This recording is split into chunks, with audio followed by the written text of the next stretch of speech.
Hey guys, today in this video we are going to learn how prokaryotic transcriptions occurs inside the bacteria. As we discussed earlier how the RNA polymerase directly bind to the promoter sites, it does not need any transcription factor to recruit, okay? Because prokaryotic transcription does not require any transcription factor to recruit RNA polymerase into the site of promoter, okay? तो ये सिर्फ process होता है transcription in eukaryotes में। चलिए आइए पढ़ते हैं। ये है हमारा डीएनए सेगमेंट, इधर होता है ट्रांसक्रिप्शन इनिशिएशन साइट और इसी से पहले होती है upstream processing. Promoter is always present upstream, initiation site and then downstream. Promoter site को हम कैसे पढ़ते हैं इन ब्रीफ, चलिए आइए हम देखते हैं। यहाँ पे हमारा अपस्ट्रीम में ये प्रमोटर का पूरा इन ब्रीफ सेक्शन है, जहाँ पे हमारे दो सीक्वेंसेस है, -35 बॉक्सेस, -10 बॉक्सेस। तो -10 और 35 का मीनिंग ये है कि ये इनिशिएशन साइट से -10 के सीक्वेंस की दूरी में है और ये -35 के बॉक्स के सीक्वेंस की दूरी में है, ओके। और यह +1 मैंने इसलिए लगाया क्योंकि ये इनिशिएशन साइट है और जो ये NN है ये रिप्रेजेंट करता है कोई भी अमाइनो एसिड प्रेजेंट होगा यहाँ पे।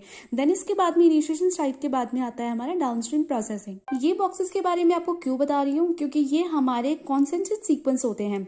ये क्या होते हैं, रिपीटेटिव सीक्वेंस होते हैं जो कि प्रेजेंट होते हैं हमारे with in sequence of a promoter sites, okay, which is very important variable amongst human organism और लिविंग ऑर्गेनिज्म। अब 35 और 10 के बीच में 16 to 18 बेस पेयर का हमारा स्पेस होता है। उसके बाद में 6 to 7 बेस पेयर का स्पेस आने के बाद में ट्रांसक्रिप्शन साइट आती है, जो कि हमारा कोई भी अमाइनो एसिड हो सकता है। Some questions about here like why do we need to know about promoters. So promoters helps to recruit RNA polymerase. Promoters makes transcription initiation site to be more efficient and initiate their transcription process.